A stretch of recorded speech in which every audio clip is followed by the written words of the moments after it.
Hello everyone, welcome back to our YouTube platform math study point. अपन अपनी class में पढ़ रहे थे एसआई अपन ने कंप्लीट पढ़ लिया था। उसके सारे क्वेश्चंस जो भी इंपॉर्टेंट होने वाले थे वो मैंने आपको बहुत ही अच्छे वे से उनको पढ़ा दिया था। आज की क्लास में अपन स्टार्ट करने जा रहे हैं सीआई, यानी कि पहले अपन ने एसआई पढ़ लिया, उसके बाद में आप क्या पढ़ रहे हैं, अपन सीआई पढ़ रहे हैं। तो सीआई का पहले अपन बेसिक कंसेप्ट जितने भी फॉर्मूले लगने वाले हैं उसके अंदर वो पढ़ेंगे, उसके बाद में उसके क्वेश्चंस करेंगे। तो ऐसा ही आई थिंक आपको बहुत ही अच्छे वैसे समझ में आ गया होगा और आपने उसको अच्छे वैसे क्लियर भी कर लिया होगा, है ना। अच्छे से अपनी नोटबुक में भी लिख लिया होगा और उसको अच्छे से आपने समझ भी लिया होगा। और भी जो भी आपके पास में ऑथेंटिक बुक है उससे क्वेश्चंस आप निकाल लेना, उनको अच्छे वैसे निकाल लेना। जिस भी क्वेश्चन में कोई भी डाउट हो वो मुझसे पूछ सकते हो, ठीक है। तो आज की क्लास में अपन स्टार्ट कर रहे हैं। देखो अपना क्या कंपाउंड इंटरेस्ट, क्या बोलते हैं इसको, कंपाउंड इंटरेस्ट।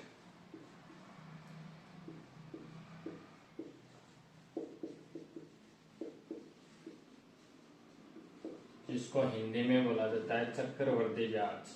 क्या बोला जाता है? चक्रवृद्धि ब्याज। देखो ये ब्याज क्या होता है और ऐसा ही क्या होता है, थोड़ा सा डिफरेंस है। अपन ने अभी तक क्या पढ़ा था, ऐसा ही पढ़ा था जिसके अंदर पी था, आर था और क्या था, टी था। और जो ऐसा ही अपन ने पढ़ा था उसमें बस इतना ही था कि मान लो किसी से अपन ने या फिर किसी को अपन ने 100 रुपया उधार दिया है। ध्यान से सुनना, प्रिंसिपल कितना है, 100 रुपया उधार दिया है। कितने टाइम, मान लो 1 ईयर के लिए दिया है। उसने मान लो 1 ईयर के बाद अपन को 20 रुपए वो ब्याज के देता है, तो टोटल अमाउंट अपना कितना हो जाता है, 120 रुपया हो जाता है। अब नेक्स्ट ईयर अगर वो नहीं चुका पाता है तो ब्याज जो लगने वाला है वो इस मिश्र धन पे नहीं लगता। किस पे लगता है? ओनली फॉर इस प्रिंसिपल पे लगता है। आई थिंक आप ये बात समझ गए होंगे। ये किसका पार्ट था? एसआई का पार्ट था कि जो ब्याज है वो किस पे लगेगा, वो ओनली फॉर जो मूलधन है उस पे लगने वाला है। यानी कि मूलधन के अंदर आपने अगर ब्याज को ऐड कर दिया और उससे आपने अमाउंट बना लिया, मिश्र धन बना लिया, तो नेक्स्ट ईयर जो ब्याज लगेगा वो मिश्र धन पे ना लग के किस पे लगेगा, मूलधन पर ही लगेगा। अब देखो ऐसा ही है, ये हो गया। फिर देखो सीआई है। सीआई के अंदर क्या होगा, अगर 100 रुपए अपन ने किसी को उधार दिए हैं, कोई भी रेट लगाई होगी और उसको 1 साल बाद में वो कितना ब्याज चुका रहा है अपन को, 30 रुपया। तो टोटल अमाउंट कितना हो गया 1 साल बाद में, 130 रुपया। 1 ईयर के लिए कितना हो गया, 130 रुपया हो गया। बट जब वो मान लो 1 साल के बाद में नहीं चुका पाता है तो नेक्स्ट ईयर के लिए क्या हो जाएगा, ब्याज चालू हो जाएगा। और जो ब्याज चालू होगा वो मूल पे नहीं होगा, वो किस पे होगा, अमाउंट पे चालू होगा। आई थिंक आप समझ गए होंगे कि यानी कि इसमें तो ओनली फॉर जो ब्याज लगता है वो मूलधन पे लगता है, मूल पे लगता है। और जो चक्रवृद्धि होता है इसमें फर्स्ट ईयर के लिए तो किस पे लगता है, मूलधन पे। और 1 साल से अगर ज्यादा टाइम निकल जाए तो किस पे लगेगा, वो मिश्र धन पे, जिसको क्या बोला जाता है, टोटल अमाउंट बोला जाता है। तो छोटा सा डिफरेंस है इनके बीच में। 1 ईयर का अगर एसआई और सीआई देखें, अगर 1 ईयर का अपन किसी निश्चित धनराशि के लिए 1 ईयर का अपन मूलधन एक ही लेके चले, जैसे दोनों के लिए क्या ले लिया, मूलधन 1000 रुपया ले लिया, ठीक है। रेट अपन ने 5% ले ली और 1 ईयर के लिए अगर दोनों का एसआई और सीआई निकालेंगे और उनका डिफरेंस करेंगे तो वो कितना आएगा, 0 आएगा। कितना आएगा, 0 आएगा। ये आपको याद भी होना चाहिए। और एक बार एग्जाम में पूछा भी गया था कि इतना मूलधन है, इतने रेट से लग रहा है, 1 ईयर के बाद दोनों का अंतर कितना होगा, यानी कि एसआई और सीआई का अपन को क्या पूछा था, डिफरेंस पूछा था। तो उनका रिजल्ट क्या आएगा, आपके पास क्या आएगा, 0 आने वाला है। सुनिए डिफरेंस होता है ब्याज का, ये बात आपको समझ में आ गई। दूसरी बात आप ये भी समझना कि 1 ईयर के लिए एसआई और सीआई दोनों का रिजल्ट क्या आएगा, सेम ही आएगा। क्या आएगा, दोनों का रिजल्ट सेम ही आएगा। तो आप अपनी नोटबुक में 2 नोट लगा के लिख लो कि 1 ईयर के लिए जो एसआई और सीआई है दोनों का ब्याज क्या आने वाला है, सेम आने वाला है। दूसरी बात ये लिख लो आप कि 1 ईयर के लिए दोनों के जो भी एसआई और सीआई है, जिनके जो भी ब्याज है, उनका अगर अपन डिफरेंस करना चाहें तो वो रिजल्ट कितना आएगा, अपना 0 आएगा। कितना आएगा, 0 आएगा। अब अपन फाइंड आउट करते हैं चक्रवृद्धि ब्याज के फॉर्मूले। तो ये नॉर्मल सा था। ये आई थिंक आज की डेट में जो भी स्टूडेंट पढ़ रहे हैं उनको अच्छे से समझ में आ गया होगा ये कि क्या क्या होता है। ये नॉर्मल बातें थी जो 6th क्लास का बच्चा भी जानता है। अब वो जो कंपाउंड इंटरेस्ट है अपना, इसका फॉर्मूला पढ़े अपन। तो इसमें जो फॉर्मूला बनता है वो मिश्र धन का बनता है। किसका बनता है? मिश्र धन। मिश्र धन इक्वल टू क्या होगा? मूलधन गुणा 1 प्लस दर बट्टे में 100 की पावर t। याद रखना भाई, ये आ गया। अगर मैं यहाँ से ओनली फॉर सी आई, देखो ये a equal to P into 1 plus R बट्टे 100 की पावर t, ये फॉर्मूला हो गया। अगर मुझे यहाँ से ओनली फॉर चक्रवर्ती ब्याज चाहिए, क्या चाहिए मुझे? ओनली फॉर चक्रवर्ती ब्याज चाहिए। तो क्या करेंगे चक्रवर्ती ब्याज के लिए? p इंटू 1 प्लस आर बट्टे 100 की पावर t माइनस p कर लेंगे। तो मैंने बताया था आपको कि जो मिश्र धन होता है ये किस किस का कॉम्बिनेशन होता है? ये मूलधन प्लस में ब्याज का कॉम्बिनेशन होता है। अब देखो ब्याज चाहिए तो टोटल जितना भी मिश्र धन है उसमें से मूलधन घटा दो। अगर आपको ब्याज चाहिए तो इस मिश्र धन में से मूलधन घटा दो, ओनली फॉर क्या बचेगा आपके पास में? ब्याज बचेगा। तो ये क्या है? एक फॉर्मूला है इसको निकालने के लिए। अगर आपको मिश्र धन पूछे तो आप ये फॉर्मूला लगाओगे, और अगर आपको चक्रवर्ती ब्याज पूछे तो आप नीचे वाला फॉर्मूला लगाओगे। फिर इसमें कुछ कंडीशन होती है, जैसे 6 माही हो गया, या फिर आपसे पूछा जाए अर्धवार्षिक। ये क्या बोल रहा हूं मैं, इनको ध्यान से सुनना। ये क्या है? ब्याज की दरें हैं।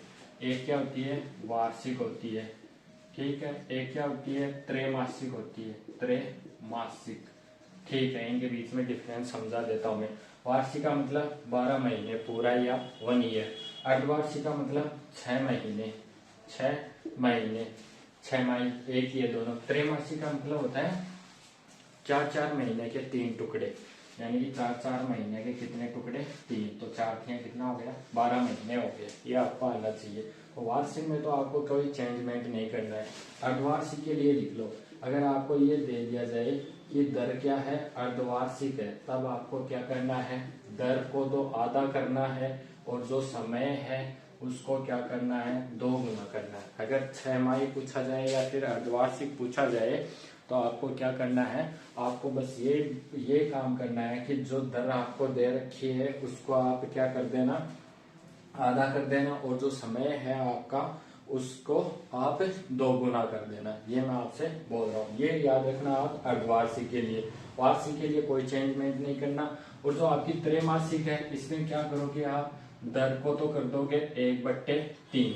दर को कितना कर दोगे? 1/3। अब बोलोगे सर 1/3 कैसे? जैसे 4-4 महीने के कितने टुकड़े हो गए, या फिर 3-3 महीने के कितने टुकड़े हो गए? 3-3 महीने के। तो यहाँ से वही, सॉरी 1/3 नहीं करेंगे इसको, 1/4 करेंगे। 4-4 महीने के कितने टुकड़े हो गए? 3 टुकड़े हो गए। देखो कैसे? 4 महीने पहले, दूसरे 4 महीने, 4 महीने, तो टोटल करोगे तो कितने महीने? 12 महीने। दर को तो 1/4 करना है, और समय को क्या करना है आपको? 3 गुना करना है। कितना गुना करना है? 3 गुना करना है। तो ये इतना ही था चक्रवर्ती ब्याज के अंदर। आपको एक बेसिक सा फॉर्मूला आना चाहिए। ये पावर में है t, समय क्या है? पावर में है। यहाँ पे समय लिख लेना आप। क्या लिख लोगे? समय लिख लोगे। चक्रवर्ती ब्याज पूछे तो प्रिंसिपल को घटा दोगे, अगर टोटल अमाउंट पूछे तो ये फॉर्मूला लगा दोगे। फिर मेरी दूसरी बात सुनो आप। अगर वार्षिक हो, क्या हो? वार्षिक हो दर, तो वार्षिक दर है तो आपको ओनली फॉर इतना ही करना है, जो भी जितना भी दे रखा है उसको उस हिसाब से चलने दो। दूसरी बात, अगर वार्षिक ना हो के क्या है? अर्धवार्षिक। अर्धवार्षिक का मतलब 6-6 महीने के 2 टुकड़े, ठीक है। एक 6 महीना फर्स्ट हो गया, 6 महीना सेकेंड हो गया। तो 6-6 महीने से, या ऐसे मान लो कि 6-6 महीने का पीरियड है, तो दर को तो क्या करोगे? आधा करोगे। समय को कितना करोगे? 2 गुना करोगे। फिर बोले आपको त्रैमासिक। त्रैमासिक में 4-4 के कितने टुकड़े हो गए? 3 टुकड़े हो गए। तो दर को तो किससे डिवाइड करोगे? 4 से डिवाइड करोगे, और समय को किससे गुणा करोगे? 3 से मल्टीप्लाई करोगे। ये थोड़ा सा बस आपके दिमाग में अच्छे वैसे आपको आ जाना चाहिए, किसी भी कंडीशन में याद हो जाना चाहिए।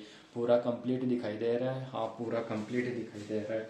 इसको अपनी नोटबुक में लिख लेना। बड़ा ही सिंपल है, ज़्यादा हार्ड है नहीं। जैसे अपन ने सिंपल इंटरेस्ट में क्या पढ़ा था S I equal to part P R T बट्टे में 100। उसी प्रकार से अमाउंट निकालने के लिए चक्रवर्ती ब्याज में क्या पढ़ेंगे, पी गुणा 1 plus R upon T, R upon 100 की पावर टी। ठीक है। और अगर आपको सी आई निकालना है तो आप क्या करोगे, जो भी आपके पास मिश्र धन है उसमें से आप प्रिंसिपल घटा देना। रिजल्ट किसका आएगा, सीआई का रिजल्ट आएगा। अगर दर वार्षिक है तो कोई चेंजमेंट नहीं करना। अगर अर्धवार्षिक है तो दर को आधा कर देना, समय को दोगुना कर देना। अगर दर त्रैमासिक है, त्रैमासिक, तो क्या करना है आपको, ओनली फॉर दर को तो कर देना 1/4 और समय को कर देना 3 गुना। अब जैसे उसमें शायद ये महीनों वाले और दिनों वाले क्वेश्चन नहीं करवाए। जैसे आपको ये पूछ लिया कि 365 दिन आ गए या फिर 75 दिन आ गए, तो आपको अगर दिनों की संख्या आ जाए तो उसको 365 से भाग दे देना। अगर महीनों की संख्या आ जाए, इसको वर्षों में, जैसे 8 महीने आ गए तो इसको वो साल में कन्वर्ट करने के लिए 12 से भाग दे देना। वो छोटे छोटे क्वेश्चन है वो आप कर लोगे, और मैं टॉप जो मोस्ट क्वेश्चन हैं वो आपको करवा देता हूँ। नॉर्मल से मोटे मोटे क्वेश्चन जो इन फ्यूचर एग्जाम में पूछे जा सकते हैं वो क्वेश्चन अपन करेंगे, ज्यादा फालतू का नहीं करेंगे। और बेसिक तो आपको इतना आना ही चाहिए क्योंकि आप कॉम्पिटिटिव एग्जाम देने जा रहे हो। तो ये फॉर्मूले हैं, ये आप इनका स्क्रीनशॉट ले लो, चाहे इनको आप लिख लो। फिर अपन करेंगे इसके क्वेश्चंस अच्छे जैसे करेंगे, आपको अच्छे से समझ में आ जाएगा। देखो भैया आज का अपना प्रथम क्वेश्चन, प्रथम ठीक है, फर्स्ट क्वेश्चन देखो क्या बोल रहा है अपन से कि 12,000 रुपए की कोई राशि है, 10% चक्रवर्ती सीआई है। ठीक है, चक्रवर्ती ब्याज की दर से उधार दी जाती है, निश्चित अमाउंट ज्ञात कीजिए। वीडियो को पॉज कर दो और जल्दी से इसको निकालने की कोशिश करो। बहुत इजी क्वेश्चन है, इसके मैं आपको 2 वे बताऊंगा करने के, एक तो फॉर्मूले से और एक डायरेक्ट।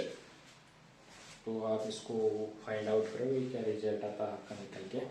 अगर ऑप्शन चाहिए आपको तो इसके ऑप्शन है 14,748 रुपये, 16,000, 15,972 रुपये और नन ऑफ दीज, इनमें से कोई नहीं। तो जितना भी आपका रिजल्ट आ गया है उसको अपनी नोटबुक में लिख लो। इसका सॉल्यूशन करते हैं अपन। देखो अमाउंट है तो देखो अमाउंट का फॉर्मूला क्या होने वाला है, P इंटू 1 प्लस आर बट्टे में 100 की पावर टी। बस ये फाइंड आउट करना है।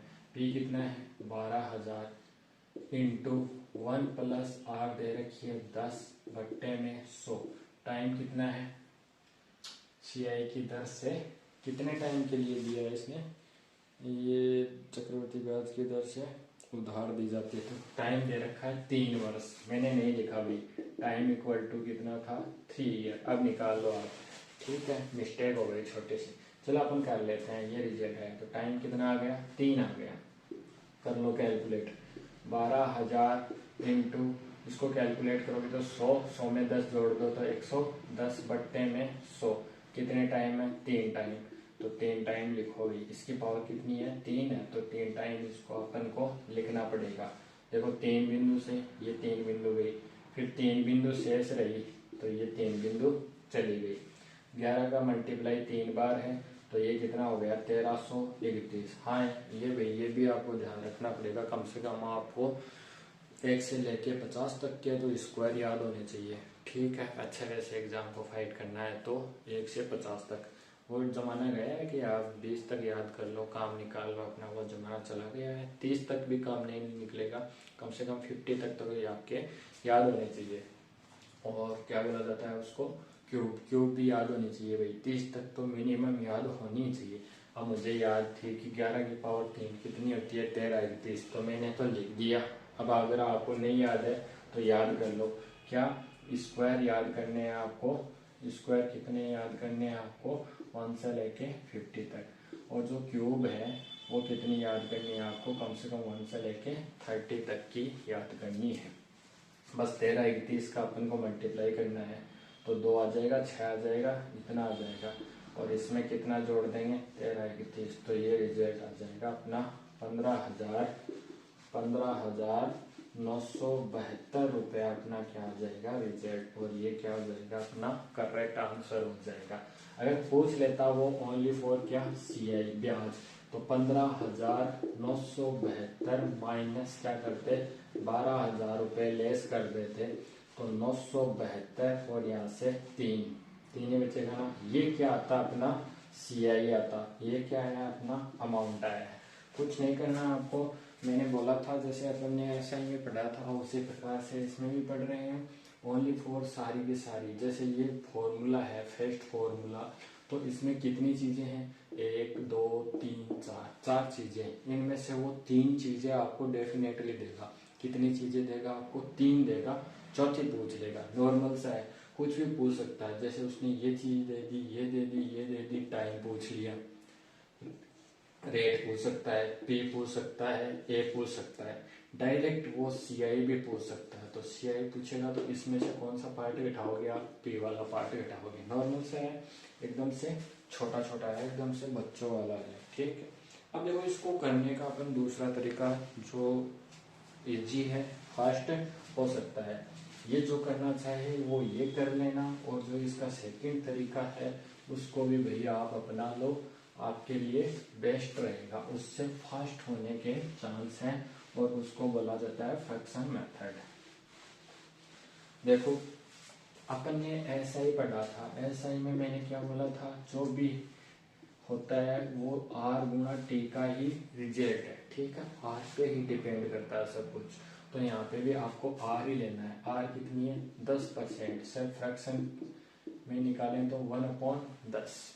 ऐसे मान लो कि मेरे पास मूलधन कितना है, 10 रुपया, उस पर मैंने 1 रुपया ब्याज का कमाया, यानी कि 10 रुपया मेरा मूलधन है, उस पे मैंने क्या कमा लिया, इंटरेस्ट कमा लिया।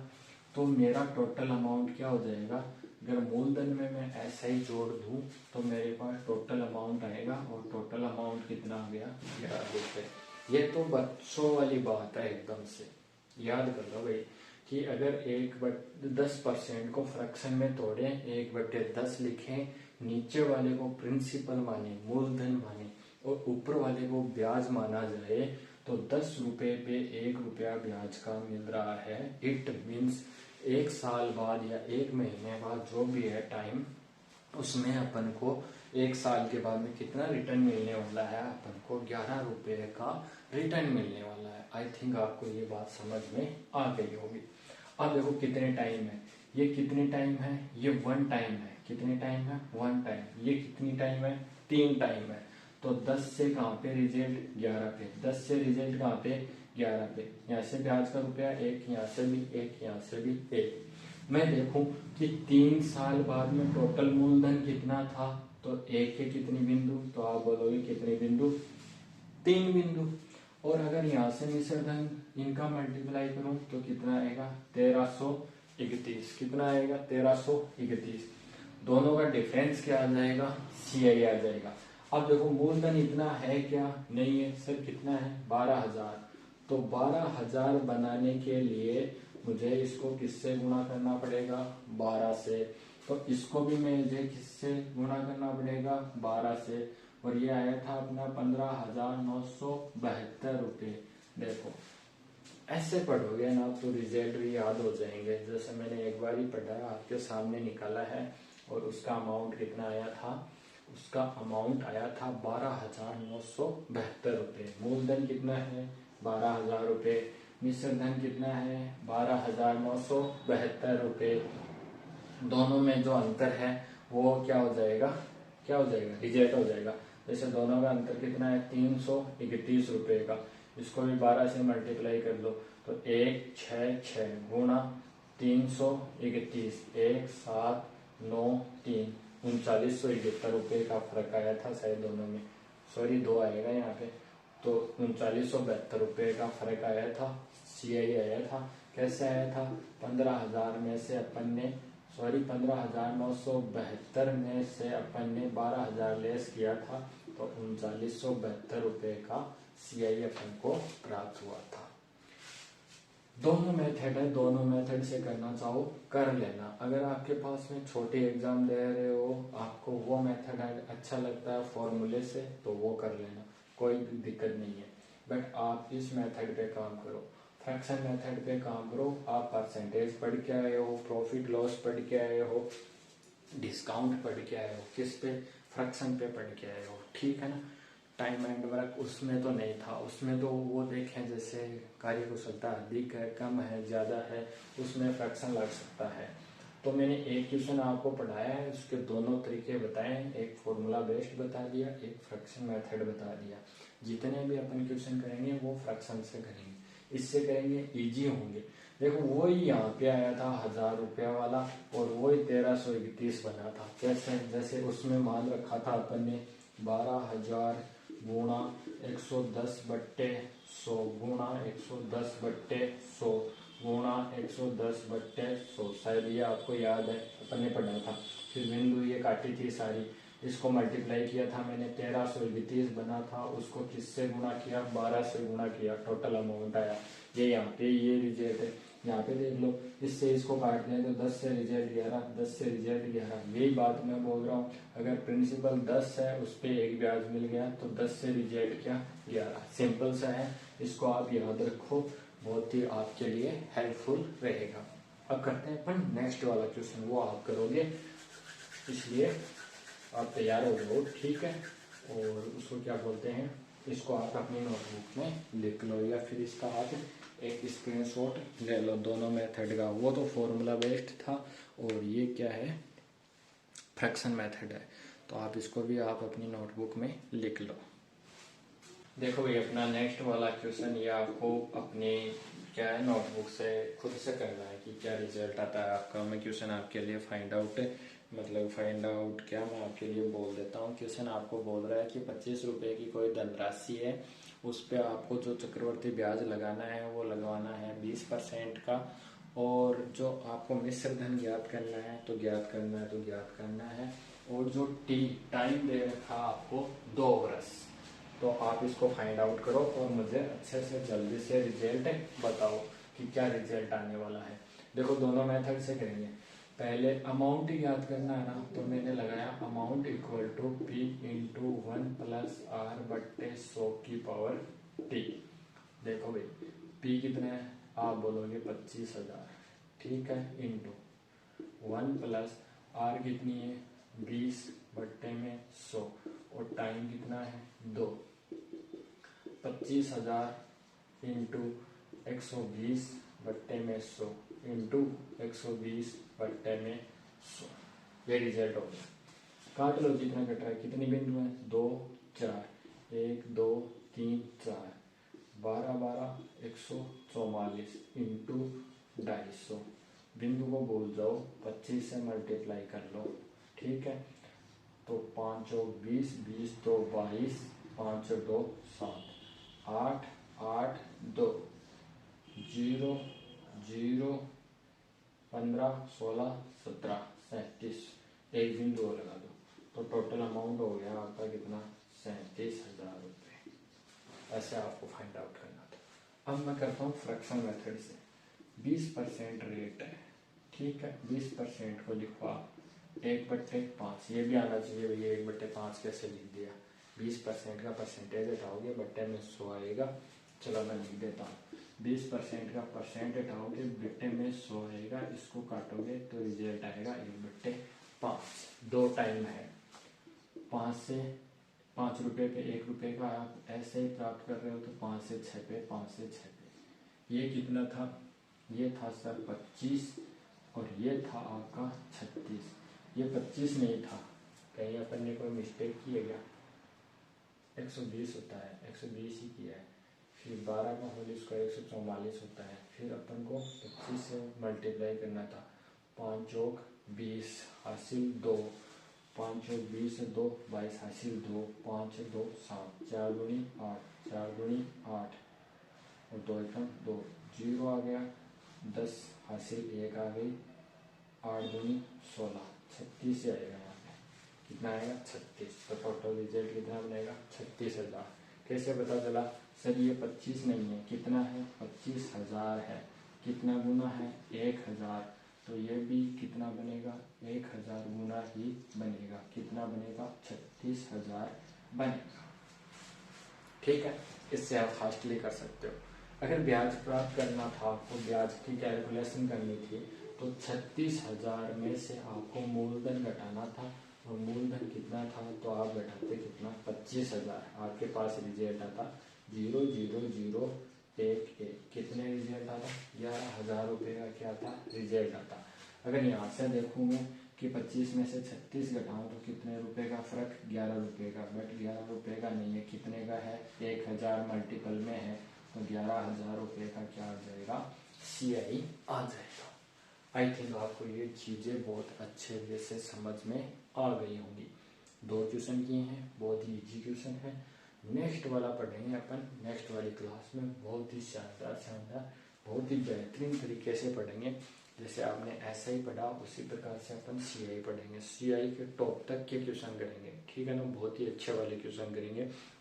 इतने शानदार क्वेश्चन करेंगे कि आप कोई भी कम्पिटिटिव एग्जाम दोगे तो उसमें आप CI का क्वेश्चन करके आओगे। देखो SI और CI से कोई भी एग्जाम दे लेना आप, ठीक है, 2 से 3 क्वेश्चन मिलेंगे, ठीक है, नॉर्मल से मिलने वाले, ये मिलने वाले हैं तो मिलने वाले ही हैं, ठीक है ना। और सबसे इजी टॉपिक है, वैसे सारे टॉपिक इजी हैं, जैसे परसेंटेज हो गया वो अच्छे से पढ़ लिया, profit loss discount time and और पाइप एंड सिस्टम, ठीक है। और ये अपन पढ़ रहे हैं, इससे पहले TDS पढ़ा था, SI अपन ने पढ़ लिया, CI अपन पढ़ रहे हैं। आप कोई भी एक ऑथेंटिक बुक लो, अपनी खुद की बुक, जो यहाँ से क्लास से आपको पढ़ा दिया, यहाँ पे मेथड समझ में आना चाहिए, आपके बेसिक्स क्लियर होने चाहिए।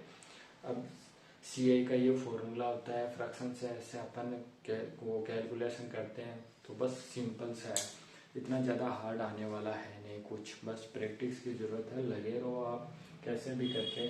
आपने न्यू ईयर को कोई ना कोई तो डिसीजन लिया होगा, उसके माध्यम से कोई भी गोल आपने सेट किया होगा और उसके पीछे लग जाओ, मात्र 3-4 महीने में आपको आपकी सफलता मिल जाएगी। मिलते हैं नेक्स्ट वाली क्लास में, तब तक आपको बहुत सारा धन्यवाद, और कमेंट बॉक्स में कमेंट करके बताना आपको ये मेथड कैसा लगा और क्लास आपको कैसी लगी, कितनी आपके समझ में आती है।